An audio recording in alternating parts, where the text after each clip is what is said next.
Assalamu alaikum. I am Abdullah Al Mamun, Assistant Teacher English, Kolakupa Kukilperi High School, Nawabganj, Dhaka.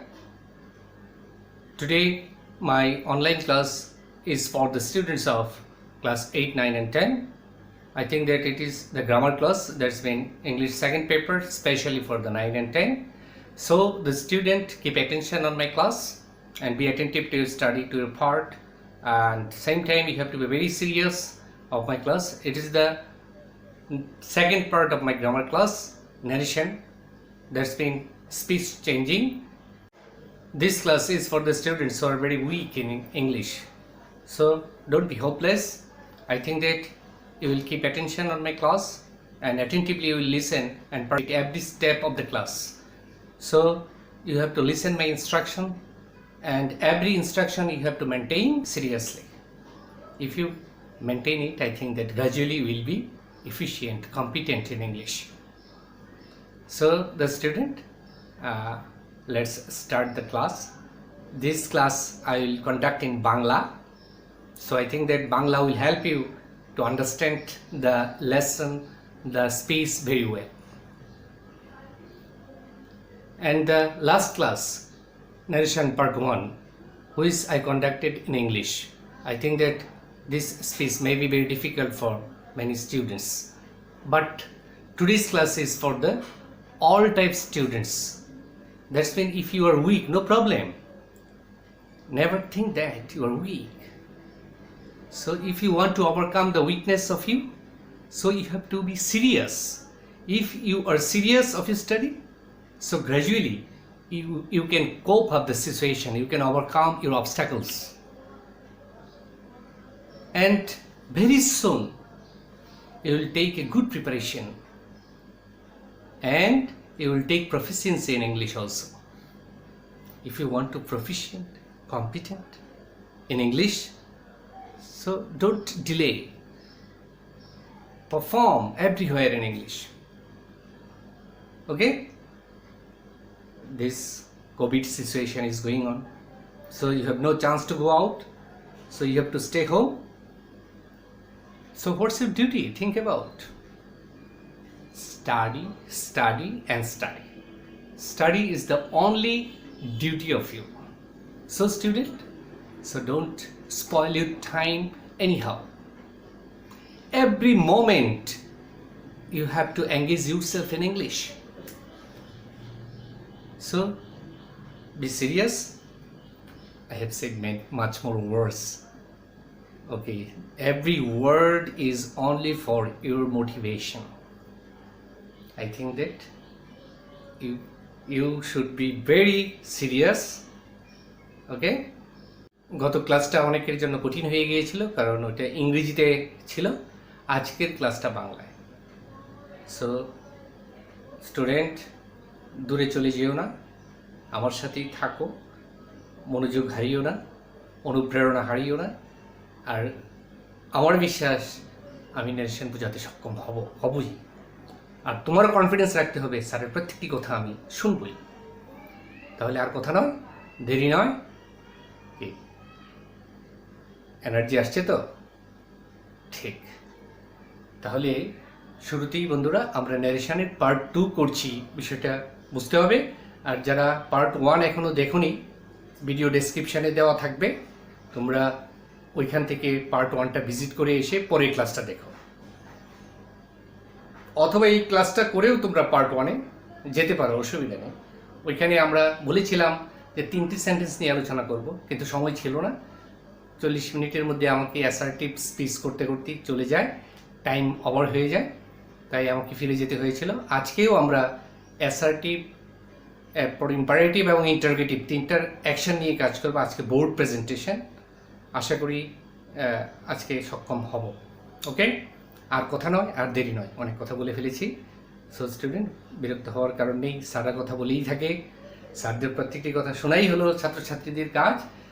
Okay, so চলো দেখি কি হয়, বোর্ডে চলো। ন্যারেশন মানে হলো উক্তি। উক্তি মানে কথা। কথা বলতে বোঝায় মুখের বচন, কথা বা ভাষা, language of the mouth. Speech of the mouth. Speech অর্থ কথা, বুঝতে পেরেছ? স্পিচ মানে কথা, মূলত ন্যারেশনেরই অপর নাম স্পিচ। আমরা মূলত এটাকে স্পিচ চেঞ্জিংও বলে থাকি। আমাকে ন্যারেশন বুঝতে হবে স্পিকার কি। স্পিকার, তোমরা হয়তো স্পিকার হিসাবে অনেকেই জানো সাউন্ড বক্স, ঠিক না? রাইট, তুমি ঠিকই জানো সাউন্ড বক্স কথা বলে, এটা একটা যন্ত্র। তাহলে এটাকে স্পিকার বলেই জানো, এরকমগুলো আকৃতির থাকে, কথা হয়, একটা যন্ত্র স্পিকার। ইউ আর রাইট, তোমার চিন্তা ভাবনা। আমরা এখানে স্পিকার বলতে বোঝাবো যেমন আমি স্পিকার, কারণ আমি কথা বলতেছি। স্পিকার মানে বক্তা। স্পিকার মানে কি? বক্তা, যে কথা বলে সেই হলো বক্তা। তাছাড়া তোমরা বক্তা হিসাবে জানো বিভিন্ন ইসলামিক ধর্মীয় সভায় বক্তারা আসেন, স্টেজে বসে বক্তব্য দেন, আর সামনে বিরাট একটা অডিয়েন্স থাকে। কি থাকে? অডিয়েন্স মানে লিসেনার, শ্রোতা। খেয়াল করে শোনো, লিসেনার মানে শ্রোতা। যেমন আমার কথাগুলো তুমি শুনতেছো, তাহলে তুমি হলে লিসেনার, আর আমি বলতেছি আমি হলাম স্পিকার। ইজি বিষয়টা। আশা করি তোমাদেরকে এখানে খুব সিরিয়াস হতে হবে, স্পিকার লিসেনার বুঝতে হবে। হ্যাঁ, যে আমি কথা বলতেছি সেটা হলো আমার কথা, এটাকে বলা হয় speech of the speaker, sentence of the speaker. Okay, আমার মুখের কথাগুলোই হলো স্পিচ। লিসেনার মানে হলো শ্রোতা। তুমি হইলে শ্রোতা, কারণ তুমি শুনতেছো। শ্রোতাকে আরেকটা এই ভাষায় বলা যায়, আরেকটা শব্দ প্রয়োগ করা যেতে পারে, তার নাম অডিয়েন্স। অডিয়েন্স অর্থও শ্রোতা। তাহলে স্পিকার এবং লিসেনার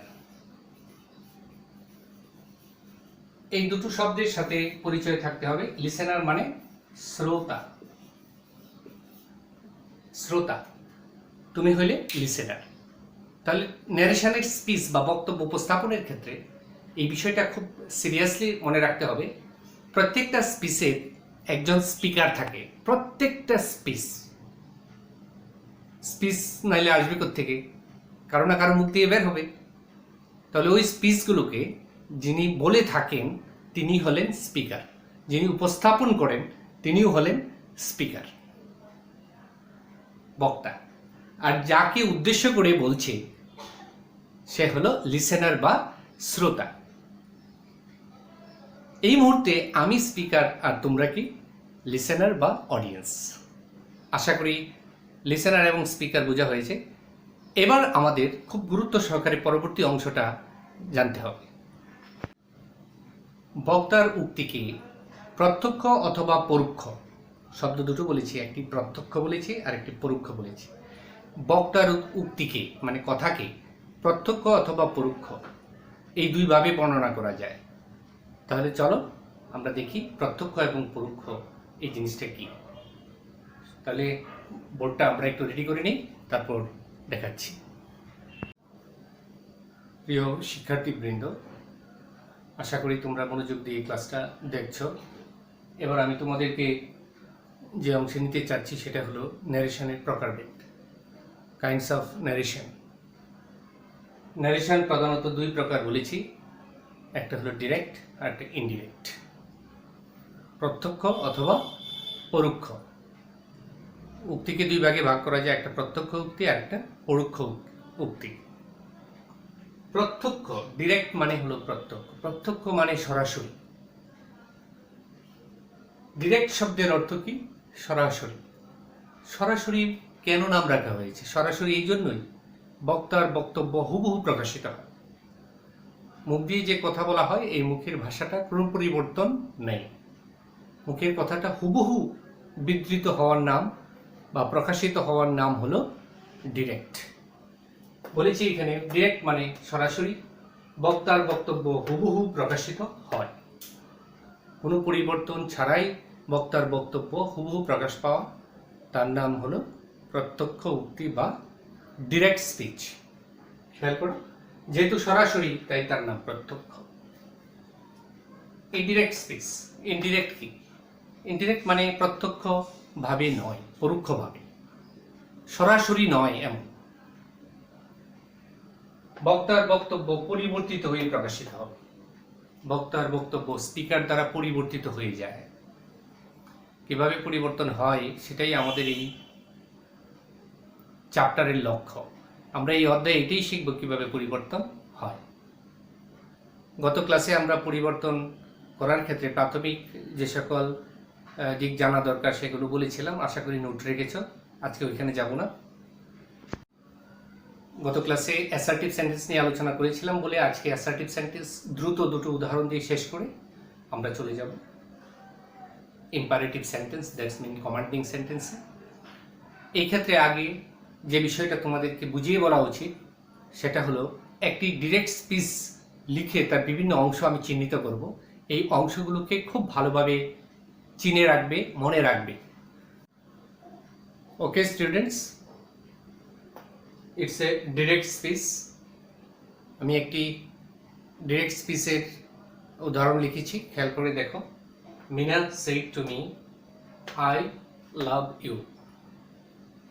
এটি একটি প্রত্যক্ষ উক্তি। চলো এর বিভিন্ন অংশগুলোকে আমরা চিহ্নিত করব এবং জানব। খেয়াল করে দেখো, এর দুটি পার্ট রয়েছে। এ পর্যন্ত একটি পার্ট, এ পর্যন্ত আরেকটি পার্ট, দুটো পার্ট। খেয়াল করে দেখো, এই পার্টের নাম রিপোর্টিং স্পিচ।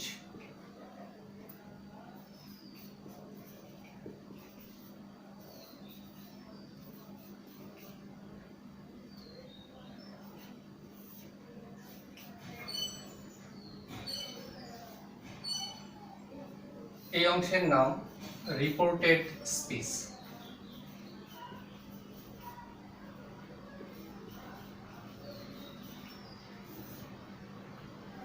বা ক্লজও বলতে পারো। এই দুটি অংশ রয়েছে, মাঝখানে একটি ফাংশন আছে। এই ফাংশনটার নাম আমরা কনজাংশন ফাংশন বলছি।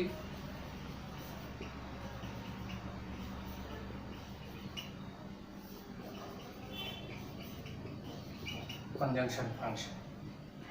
খেয়াল করো শিক্ষার্থী বন্ধুরা, আশা করছি তোমরা এটা নোট রাখবে খাতায়।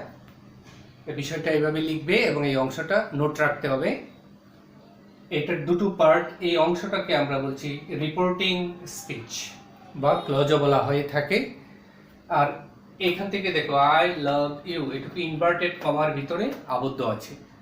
ইনভার্টেড কমা মানে উক্তি চিহ্ন। আমরা কারো কথা যদি অন্য কেউ বর্ণনা করি বা কথাটা হুবহু রাখি, তাহলে এক্ষেত্রে ইনভার্টেড কমা দিয়ে, ডবল ইনভার্টেড কমা দিয়ে কি আবদ্ধ করে রাখতে হয়। বাংলায় একে বলে উক্তি চিহ্ন, ইংরেজিতে বলে ইনভার্টেড কমা। ক্লিয়ার? আমরা এখানে ইনভার্টেড কমা শুরু করেছি আর এখানে শেষ করেছি। মাঝখানে যে অংশটা আছে এই অংশটার নাম স্পিচ। মাঝখানে অংশটার নাম স্পিচ মানে উক্তি। ওকে, বিভিন্ন অংশগুলো আমরা এখন শিখি।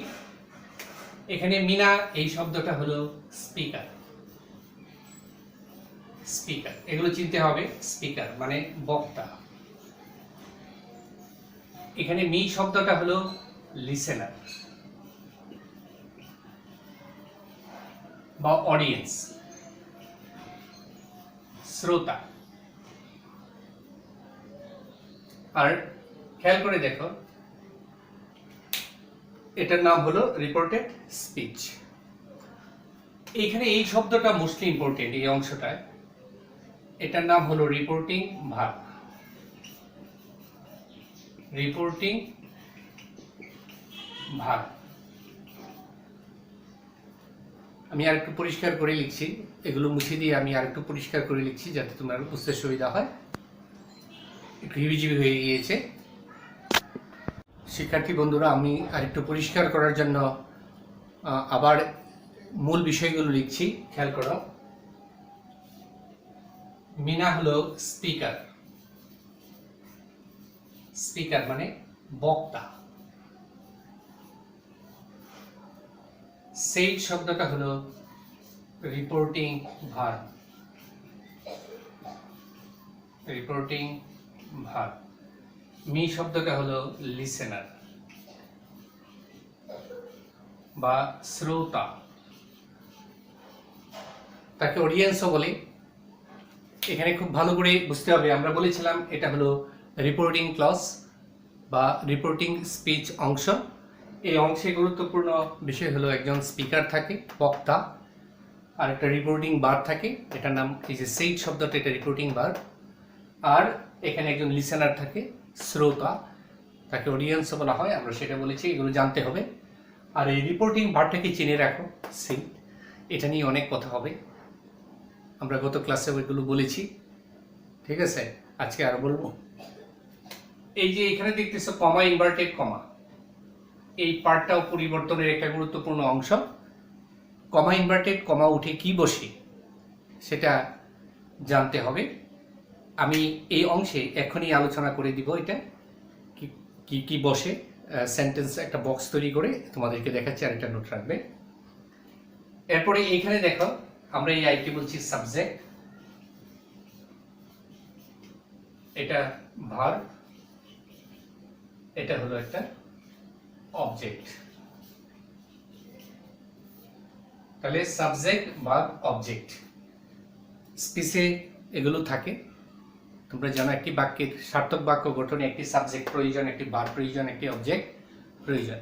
অবজেক্ট অপশনাল থাকতেও পারে, সেখানে অবজেক্ট না থেকে এক্সটেনশন থাকতে পারে, বিভিন্ন ফ্রেজাল ক্লজ থাকতে পারে, ফ্রেজাল ওয়ার্ডস থাকতে পারে, এক্সটেনশন বলে থাকি, সেগুলো থাকবে। তবে সাবজেক্ট এবং ভার্ব এটা খুব গুরুত্বপূর্ণ বিষয়, এটা দেখে তোমাকে টেন্স চিনতে হয়, টেন্স চিনে টেন্সকে পরিবর্তন করে লিখতে হবে। আশা করি এগুলো বুঝবে। এখানে আরেকটা বিষয় খেয়াল রাখতে বলবো, I first person, you second person.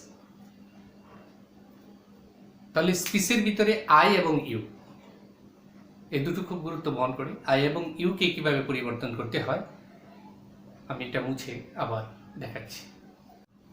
তাহলে শিক্ষার্থী বন্ধুরা এখানে খেয়াল রাখো, দেখো মিনা হলো স্পিকার, মিনা কি স্পিকার, এখানে মি হলো লিসেনার।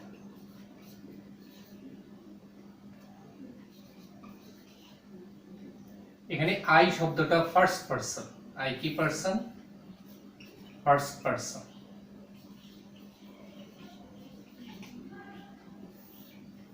ফার্স্ট পারসন আর কি কি আছে, I, me, my, we, we শব্দটাও হয়, আমি উইকে এখানে আনছি না। এই তিনটি শব্দ মাই, মি এবং আই, এই তিনটি আয়ের বিভিন্ন রূপ। এটা সাবজেক্টিভ, এটা অবজেক্টিভ, আর এটা পসেসিভ, এই তিনটা রূপ। বুঝতে পেরেছ? এগুলো যদি থাকে বাক্যের এই স্পিচের ভিতরে কোথাও যদি এই ফার্স্ট পারসন পাওয়া যায়, এই ফার্স্ট পারসন পরিবর্তন হবে স্পিকার দ্বারা, ফার্স্ট পারসন পরিবর্তন হবে স্পিকার দ্বারা। খেয়াল করো, যত ফার্স্ট পারসন সবগুলো পরিবর্তন হয় এই স্পিকার দ্বারা, অর্থাৎ এখানকার আই পরিবর্তন হবে এই মিনা স্পিকার দ্বারা। বিষয়টা ক্লিয়ার? পরবর্তীতে দেখো এখানে আছে ইউ, এটা কি second person, second person.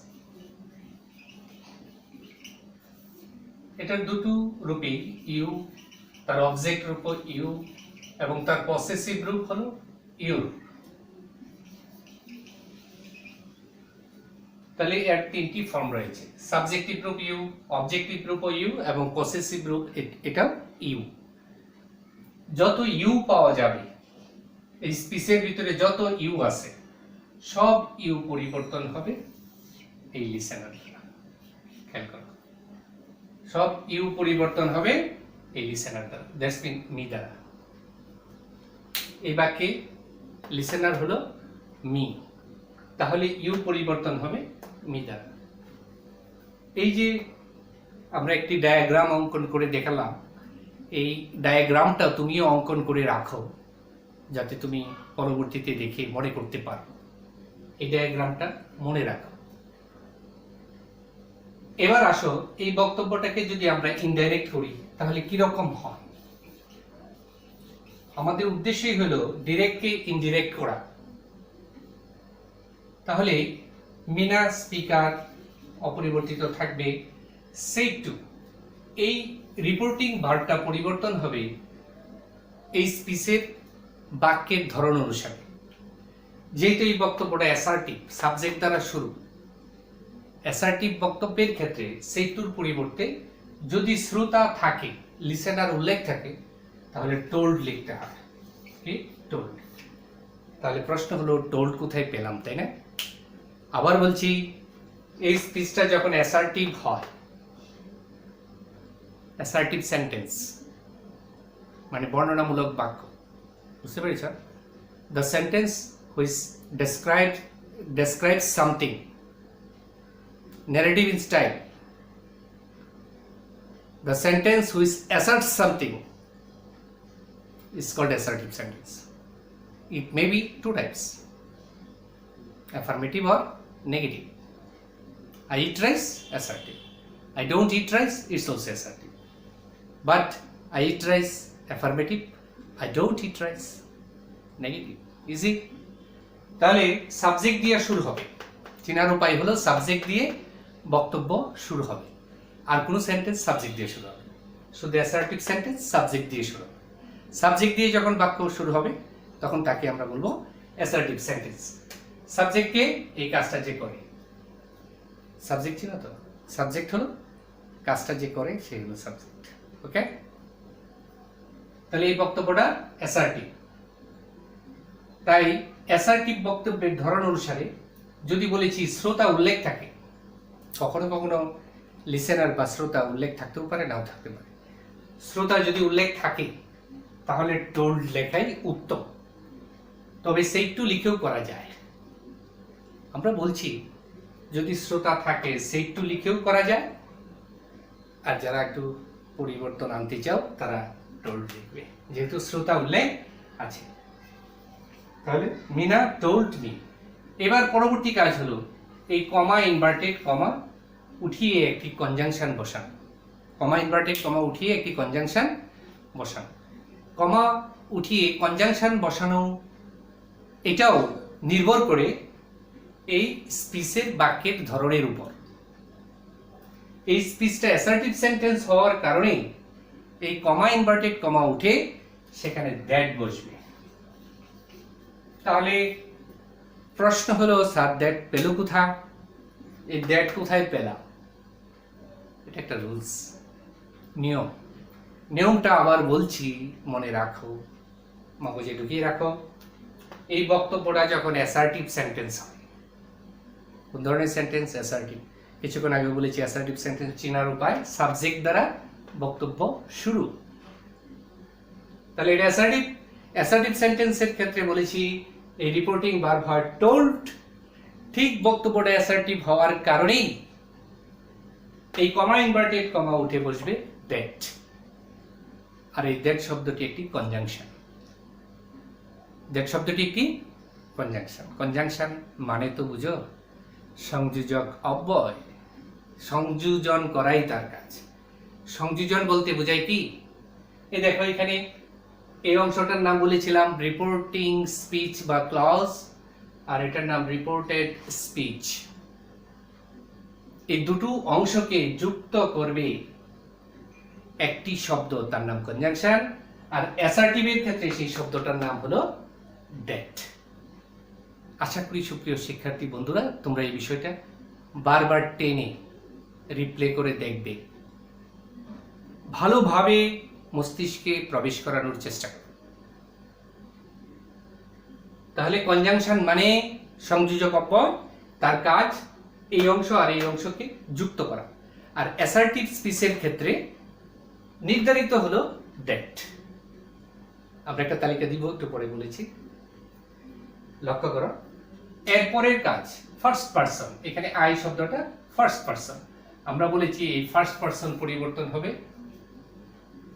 Listener দ্বারা। আমি এখানে একটু মুছে নিই। আমরা এখানে বলেছি ফার্স্ট পারসন পরিবর্তন হবে এই লিসেনার দ্বারা। যত ফার্স্ট পারসন আছে পরিবর্তন হবে লিসেনার দ্বারা। এখানে লিসেনার কে? মিনা। মিনার পরিবর্তে সি লিখতে হবে। মিনার পরিবর্তে সি লিখতে হবে। কেন? মিনা মেয়ে মানুষ, তার জন্য নির্ধারিত প্রনাউন হলো সি। তাহলে প্রনাউন লিখতে হবে কেন? এই জন্যই, এটাও একটা রুলস, একই বাক্যে এই মিনার শব্দটা দুইবার বসতে পারবে না। কারণ মিনার শব্দটা নাউন, নাউনের পরিবর্তে একটি প্রনাউন প্রয়োগ করতে হবে, নাউনের পরিবর্তে প্রনাউন লিখতে হবে। একই নাউন একই বাক্যে একাধিকবার প্রয়োগ করা বিরক্তিকর এবং একটি ভুল, কমন এরর বলা যায়। তাহলে এটাকে এড়ানোর জন্য আমরা প্রনাউন বসাবো। প্রনাউন কি? Pronoun is the word which is used instead of noun is called pronoun. মানে নামের পরিবর্তে আমরা যে সকল শব্দ ব্যবহার করে থাকি বা প্রয়োগ করে থাকি বাক্যে, সেই শব্দগুলোকেই বলে থাকা হয় প্রনাউন, বলা হয় pronoun. So pronoun is the word which is used instead of noun. What is noun? Noun is the naming word, নামবাচক শব্দ, নেমিং ওয়ার্ড। সাপোজ রহিম, তার পরিবর্তে হি, রহিমা তার পরিবর্তে সি, বাংলাদেশ তার পরিবর্তে ইট অথবা শিউ বলা যায়। ওকে, এরকম নামের পরিবর্তে যে সকল শব্দ প্রয়োগ করে থাকি সেগুলোর নাম প্রনাউন। তাহলে আয়ের পরিবর্তে, আই যেহেতু সাবজেক্টিভ ফর্ম, কি ফর্ম? এটা সাবজেক্টিভ ফর্ম, তাই এই মিনারও সাবজেক্টিভ ফর্ম সি বসাতে হলো এখানে। সাবজেক্টিভ ফর্ম, খেয়াল করে শোনো, বুঝা গেল? তারপর দেখো, এটা হলো প্রেজেন্ট ইনডিফিনিট টেন্স, সাবজেক্টের পর ভার্বের প্রেজেন্ট, প্রেজেন্ট ইনডিফিনিট, এখানে খেয়াল রাখতে হবে। প্রেজেন্ট ইনডিফিনিট, এই রিপোর্টিং ভার্বটা পাস্ট হওয়ার কারণে, এই রিপোর্টিং ভার্ব পাস্ট হওয়ার কারণে এর পাশে টেন্স পাস্ট হয়ে যাবে। জেনারেলি এটুকু মনে রাখতে হবে, এই পাশে টেন্স পাস্ট হয়ে যাবে। আর যারা জেএসসি এবং এসএসসি ক্যান্ডিডেট, তোমাদের প্রত্যেকটি রিপোর্টিং ভার্ব পাস্টেই থাকে, কারণ মূলত তোমাদেরকে প্যাসেজ নারেশন করতে হবে। সেখানে রিপোর্টিং ভার্বগুলো এ পর্যন্ত যতগুলো আইটেম আছে সবগুলোতেই পাস্ট ব্যবহার করা হয়েছে, তাই আমি সবগুলো রুলস পাস্ট অনুসারেই করে থাকব। গত ক্লাসে প্রেজেন্ট হলে কি হয় সেটা নিয়েও আলোচনা করেছি, খেয়াল করে দেখো। তাহলে এটা প্রেজেন্ট ইনডিফিনিট, প্রেজেন্ট ইনডিফিনিট থাকলে হয়ে যাবে পাস্ট ইনডিফিনিট। গত ক্লাসটা অবশ্যই রিভিউ করে নিবে, সেখানে টেন্সের পরিবর্তন বলে দেওয়া আছে, লিখে নিবে। লাভের পাস্ট রূপ হয়ে যাবে লাভড, ভি2 হয়ে গেল, ভি1 থাকলে ভি2 হয়ে যায়। আশা করি বুঝতে পেরেছ। এরপর দেখো ইউ সেকেন্ড পারসন, কি পারসন? সেকেন্ড পারসন সর্বদাই পরিবর্তন হবে লিসেনার দ্বারা। সেকেন্ড পারসন পরিবর্তন হবে লিসেনার বা অডিয়েন্স দ্বারা। এখানে মি অবজেক্ট ফর্মে আছে, কি ফর্ম? Object form. ইউ শব্দটাও এখানে অবজেক্ট ফর্মে আছে। অবজেক্ট কেন? সাবজেক্টের পরে অবস্থান থাকে। ইউ শব্দটা একই সাথে সাবজেক্ট এবং অবজেক্ট একই রকম দেখতে। তাহলে কোনটা সাবজেক্ট কোনটা অবজেক্ট চিনব কিভাবে? এভাবে চিনব, মূল ভার্বের আগে যদি ইউ থাকে তাহলে সে হবে সাবজেক্ট, আর মূল ভার্বের পরে যদি ইউ থাকে তাহলে সে হবে অবজেক্ট। ইজি, আশা করি সহজেই বুঝতে পেরেছ। তাহলে মি এর অবজেক্টিভ ফর্মই এখানে বসাতে হবে। মি অবজেক্ট ফর্ম, সুতরাং তার অবজেক্ট ফর্ম তো অবজেক্টিভ, মি হবে, মি এর অবজেক্ট ফর্ম মি। তাহলে Meena said to me I love you, এটা ডিরেক্ট স্পিচ। ইনডিরেক্ট হবে Meena told me that she loved me. Easy. So আমরা ডিরেক্ট থেকে কিভাবে ইনডিরেক্ট করতে হয় বলে দিয়েছি। এবার আমরা একটা ভার্ব চেঞ্জিং টেবিল দেখি, সহজেই কিভাবে ভার্বকে চেঞ্জ করা যায়। গত ক্লাসেও বলেছি, আজকে বলছি, তারপর কমান্ডিং ইম্পারেটিভ সেন্টেন্সে চলে যাব। শিক্ষার্থী বন্ধুরা, গত ক্লাসে আমরা টেন্স অনুসারে দেখিয়েছিলাম যে প্রেজেন্ট ইনডিফিনিট থাকলে পাস্ট ইনডিফিনিট হবে, পাস্ট ইনডিফিনিট থাকলে পাস্ট পারফেক্ট হবে, এভাবে দেখিয়েছিলাম। আজকে আমরা একটু কৌশলে ভার্ব পরিবর্তন দেখব। একটু নোট রাখবে বিষয়গুলো।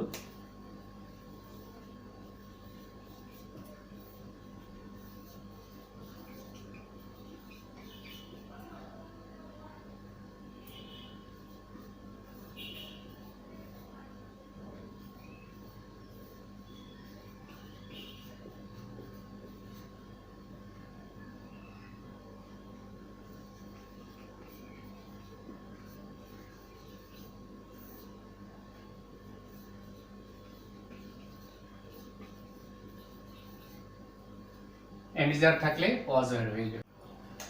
ওকে শিক্ষার্থী বন্ধুরা, দেখো ডিরেক্ট স্পিচে ভার্বটা যদি ভি1 রূপে থাকে, তার দ্যাটস মিন প্রেজেন্ট ইনডিফিনিট হয়, তাহলে ইনডিরেক্ট করার সময় সেটা পাস্ট ইনডিফিনিট হয়ে যাবে, অর্থাৎ ভি1 থাকলে ভি2 হয়ে যাবে। সহজে বুঝিয়ে বলি, সহজ করে বলছি, ইট থাকলে অ্যাট হয়ে যাবে, গো থাকলে ওয়েন্ট হয়ে যাবে। বোঝা যাচ্ছে?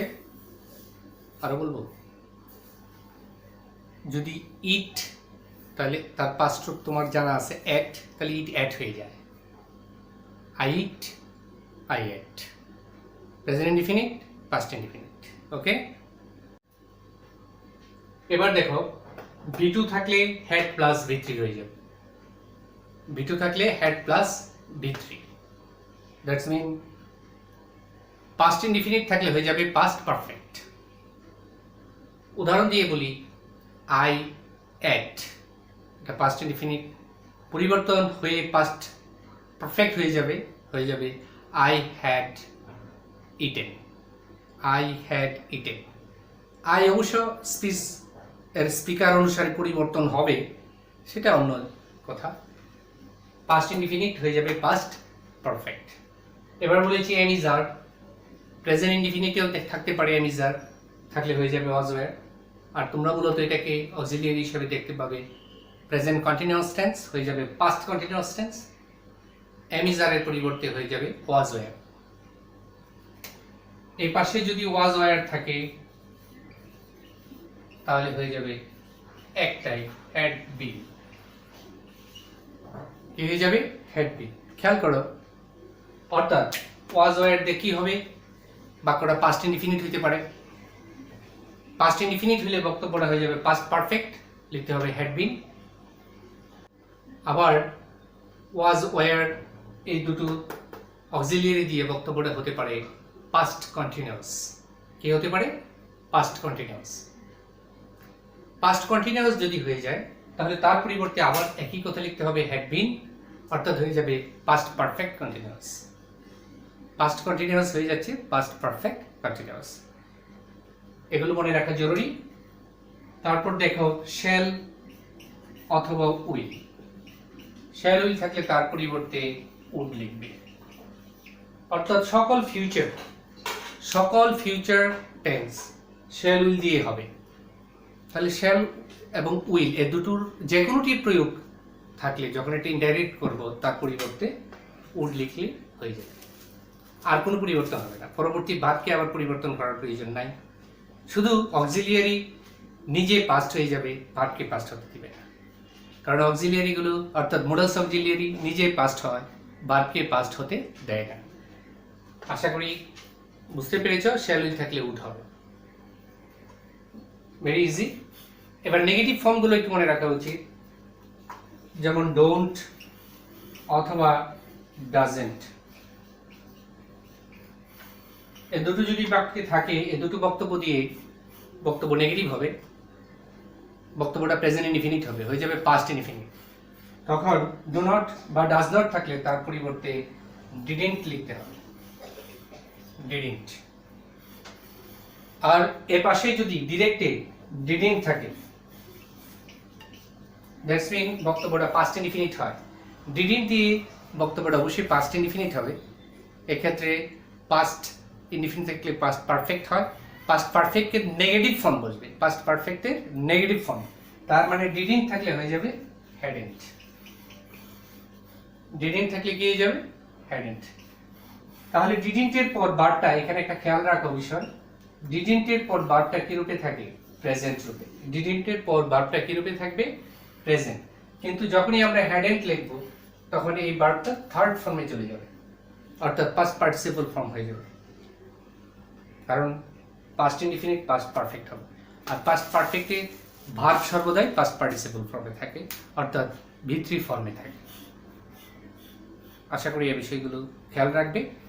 আমরা তাহলে এখন আর দু একটা অ্যাসার্টিভ সেন্টেন্স বা অ্যাসার্টিভ স্পিচের উদাহরণ দিয়ে আমরা ইম্পারেটিভ সেন্টেন্সে চলে যাব।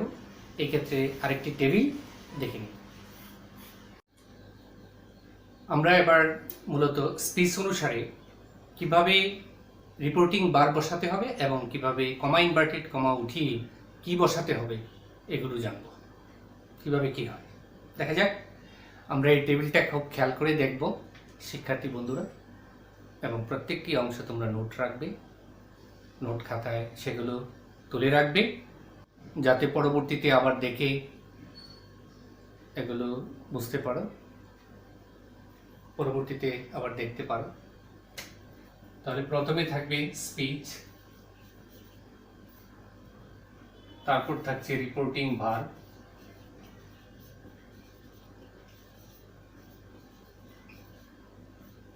তারপর কমা ইনভার্টেড কমা উঠে কি বসবে। এই তিনটা অংশ নিয়ে আমরা আলোচনা করব। আজকে আমরা দেখাবো দুটো সেন্টেন্স, একটার নাম অ্যাসার্টিভ, অ্যাসার্টিভ স্পিচ, তার রিপোর্টিং ভার্ব সেইড অথবা টোল্ড, এই দুটো। এখানে শিক্ষার্থী বন্ধুরা বলে রাখছি, টোল্ড এর পর অবজেক্ট কথাটা উল্লেখ থাকবে বা listener.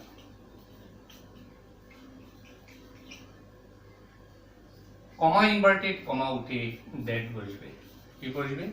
That. Comma inverted comma উঠে একটি কনজাংশন বসবে, তার নাম দ্যাট। বুঝা গেল? রিপোর্টিং ভার্ব অ্যাসার্টিভ সেন্টেন্স অনুসারে এই রিপোর্টিং ভার্ব হবে সেইড অথবা told.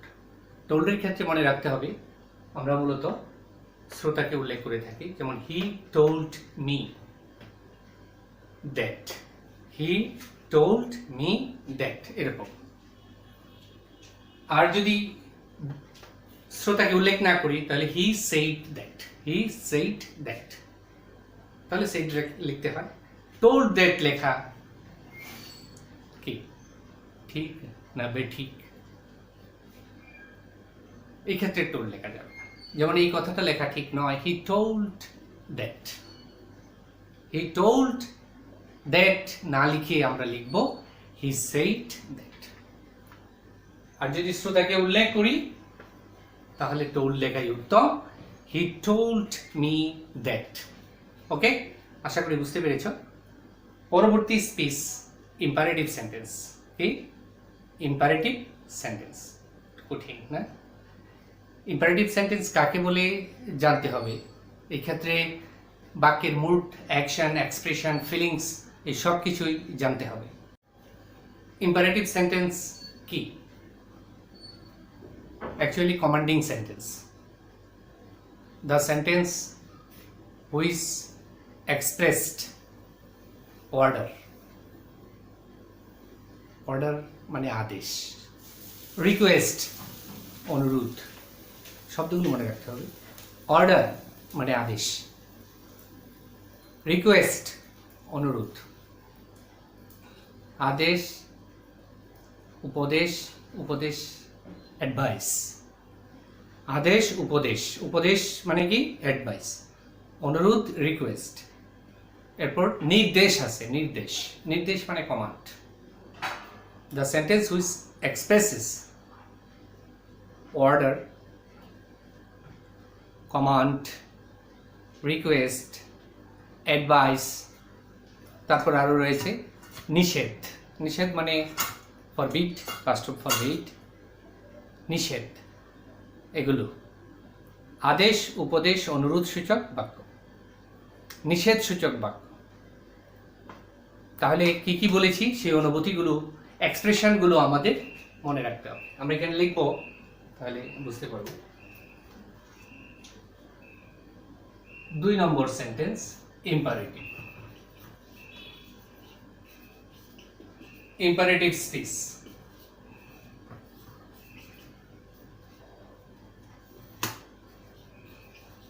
ordered past roof orderly আদেশ বুঝালে ordered লিখতে হবে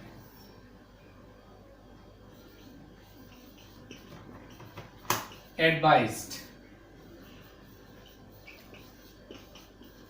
উপদেশ বুঝালে advised আদেশ বুঝালে ordered উপদেশ বুঝালে advised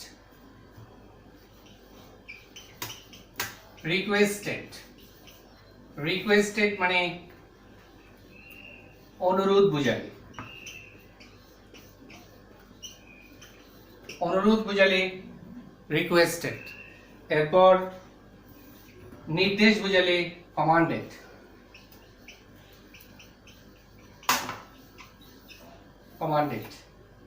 খেয়াল করো এই যে এতগুলো বাক্য লিখলাম আর নিষেধ বুঝাইলে forbade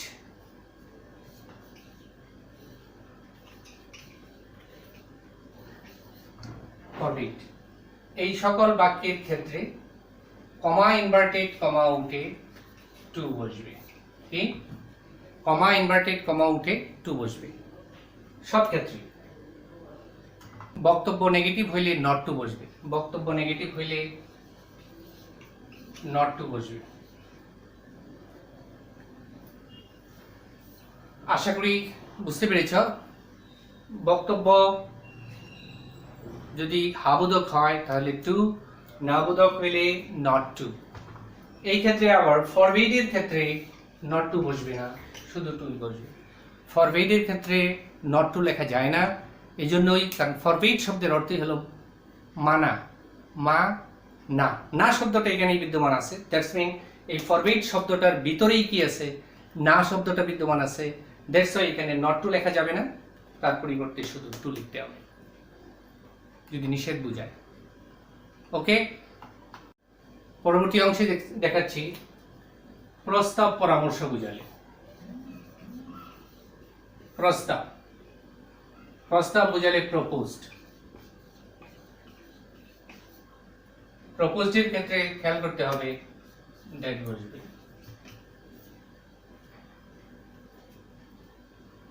তাহলে যে সকল বাক্য দ্বারা প্রস্তাব বুঝাবে সেগুলো দ্বারা আমরা মূলত প্রপোজ শব্দ দিয়ে পরিবর্তন করব আর কমা ইনভার্টেড কমা উঠিয়ে দ্যাট বসাবো পরামর্শ বুঝাইতে সাজেস্টেড পরামর্শ এটা বুঝালে সাজেস্টেড এক্ষেত্রেও দ্যাট তাহলে শিক্ষার্থী বন্ধুরা ইম্পারেটিভ সেন্টেন্সে আমরা দেখলাম কমা ইনভার্টেড কমা উঠে একটু বসে আর এই দুটো ক্ষেত্রে দ্যাট বসে এগুলো নোট করে রাখবে এবং বারবার দেখবে তাহলে ইম্পারেটিভ সেন্টেন্স এর ক্ষেত্রে দুটো দায়িত্ব এক রিপোর্টিং ভার্ব কিভাবে চেঞ্জ হবে কমা ইনভার্টেড কমা উঠে কি বসবে আশা করি তোমরা নোট রেখেছো এবং পারবে এখন আমরা উদাহরণে চলে যাব এক্সাম্পল দিয়ে বিষয়গুলো স্পষ্ট করছি প্রথমে অ্যাসার্টিভ স্পিচ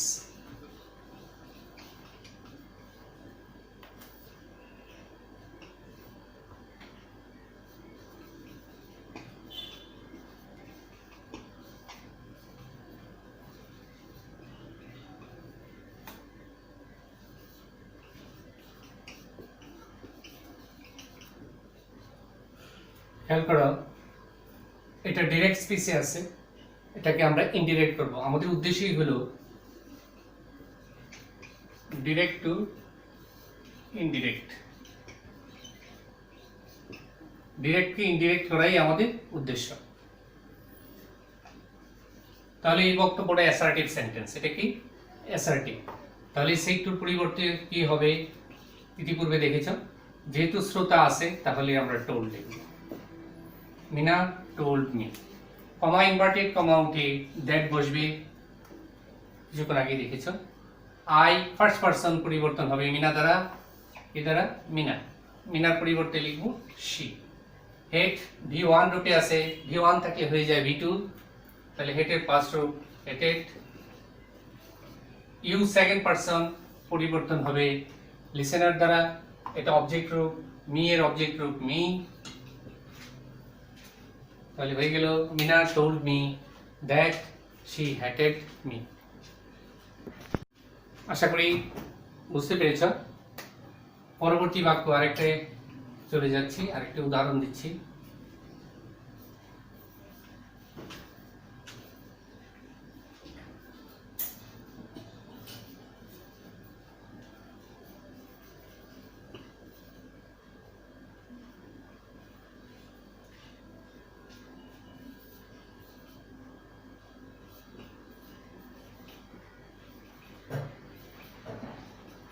খেয়াল করো, I ate rice, subject B2, that's mean tense চিহ্নিত করে বুঝতে হবে এটা পাস্ট ইনডিফিনিট টেন্স, আর টেন্স এখানে জানা আবশ্যক।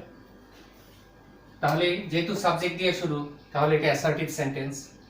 ইনডাইরেক্ট করার সময় লিখতে হবে Rana told Meena, comma inverted comma উঠে বসবে দ্যাট, আই পরিবর্তন হবে রানা দ্বারা, হয়ে যাব হি। এট পাস্ট ইনডিফিনিট থাকলে হয়ে যাবে পাস্ট পারফেক্ট। B2 থাকলে বলেছি হ্যাড প্লাস V3 হয়, তাহলে হয়ে যাব he had ate a people eaten rice. তাহলে কি হলো, Rana told Meena that he had eaten rice. Okay, third person থাকলে কোনো পরিবর্তন হবে না। এখানে এটা একটা বলে রাখা দরকার, সাবজেক্ট অথবা অবজেক্ট কোথাও যদি থার্ড পারসন থাকে, আই এবং ইউ বাদে অন্য কিছু থাকে, তাহলে পরিবর্তনের প্রয়োজন নেই। আমরা ইম্পারেটিভ সেন্টেন্সে চলে যাচ্ছি, দেখি ইম্পারেটিভ সেন্টেন্স এক্সাম্পল দিয়ে কি হয়।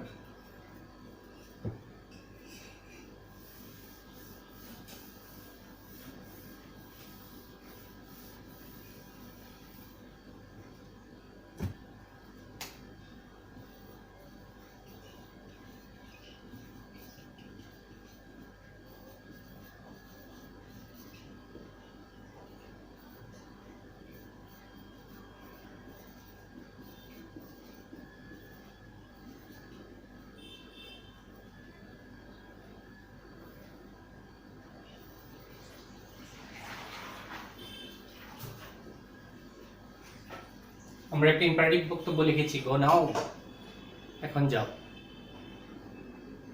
ভার্ব দিয়ে শুরু হয়েছে। ইম্পারেটিভ সেন্টেন্সের বৈশিষ্ট্য হলো ভার্ব দিয়ে শুরু হয়। তিনটি বৈশিষ্ট্য, এক ভার্ব দিয়ে শুরু, আর একটা ডোন্ট প্লাস V1 দিয়ে শুরু, আর একটা লেট দিয়ে শুরু। এই তিনভাবে বক্তব্য শুরু হয়। তাহলে এটা ভার্ব দিয়ে শুরু হয়েছে, তাই এটা ইম্পারেটিভ, সহজ। এবার বক্তব্যটার অ্যাকশন, মুড, এক্সপ্রেশন এগুলো বুঝে নিতে হবে। কি বুঝিয়েছে, আদেশ, উপদেশ, অনুরোধ, কোনটা বুঝিয়েছে সেটা বুঝে নিতে হবে। গো নাও, এখন যাও। এই ক্ষেত্রে বক্তা এবং শ্রোতা একটু খেয়াল করা উচিত, এবং তাদের রেসপেক্টিভ প্লেসটাও জানা উচিত। যেমন এই ক্ষেত্রে বক্তা যদি অনারেবল কেউ হয়, বা বড় বা সুপিরিয়র বা সিনিয়র কেউ হয়, তাহলে সম্মান দিয়ে কথা বলতে হয়, সম্মান বোঝায়। আর এই ক্ষেত্রে শ্রোতা যদি ইয়াঙ্গার হয়, জুনিয়র হয়, তাহলে অর্ডার বোঝায়। বক্তা এবং শ্রোতার সম্পর্কটা কি, এটা ভালো করে বুঝে নিতে হবে। এই বক্তব্যটা উদাহরণ দিয়ে বোঝাচ্ছি, গো নাও, এখন যাও। আমি শিক্ষক, আমি যদি তোমাকে বলে থাকি, তাহলে আমি তোমাকে অর্ডার করেছি। আর যদি তুমি ছাত্র আমাকে বলে থাকো, শিক্ষককে বলে থাকো আপনি জানেন, তাহলে তুমি মূলত আমাকে অর্ডার করতে পারো না, কারণ আমি তোমার senior most plus respectable. That's why এই ক্ষেত্রে তুমি আমাকে অনুরোধ করেছো। কী করেছো? অনুরোধ, রিকোয়েস্ট করেছো। খেয়াল করে দেখতে হবে। পরের লাইনে আমি সেটা বুঝিয়ে দিচ্ছি আর একটু। এই বক্তা এবং শ্রোতা তার সম্পর্ক বুঝিয়ে নিতে হবে। গো নাও, এখন যাও। যেহেতু এখানে বক্তা এবং শ্রোতা কোনোটাই স্পষ্টভাবে বিধৃত নয়, বোঝা যাচ্ছে না, সেই ক্ষেত্রে সেইটুর পরিবর্তে আমরা কি কি লিখতে পারি? হি অর্ডার্ড মি লিখতে পারি। অর্ডারের পরিবর্তে রিকোয়েস্টেডও লিখতে পারি।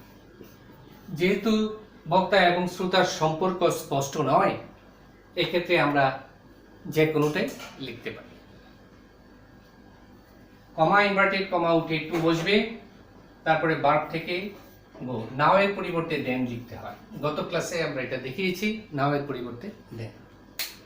তাহলে কি লেখা হলো? He ordered me to go then, অথবা He requested me to go there.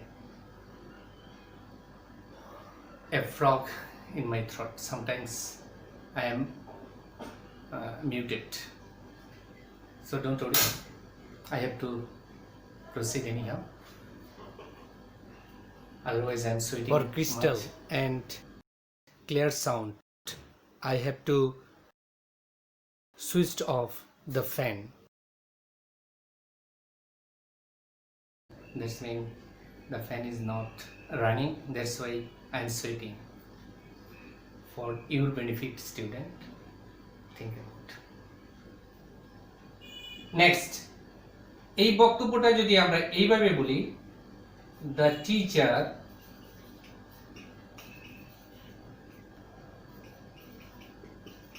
said to me, go now. The teacher, speaker এখানে honorable person, listener হয়তোবা ধরে নিচ্ছি ছাত্র, যেহেতু শিক্ষক বলছে তাহলে ছাত্র হতে পারে, ছাত্র হওয়ারই কথা। The teacher said to me, go now. তাহলে শিক্ষক এই ছাত্রের কাছে রেসপেক্টেবল ওয়ান, দ্যাটস ওয়াই শিক্ষক ছাত্রকে অনুরোধ করবে না আদেশ করবে, এটা খুব বুঝতে হবে। তাহলে এটা আদেশ বোঝায়। এবার সেক্টর পরিবর্তে আমাদের কি লিখতে হবে? অর্ডারড। এই সেক্টর পরিবর্তে কি লিখব?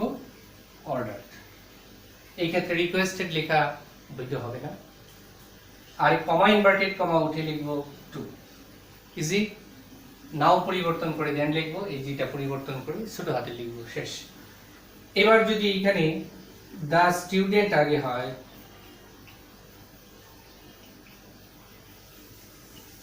say to the teacher,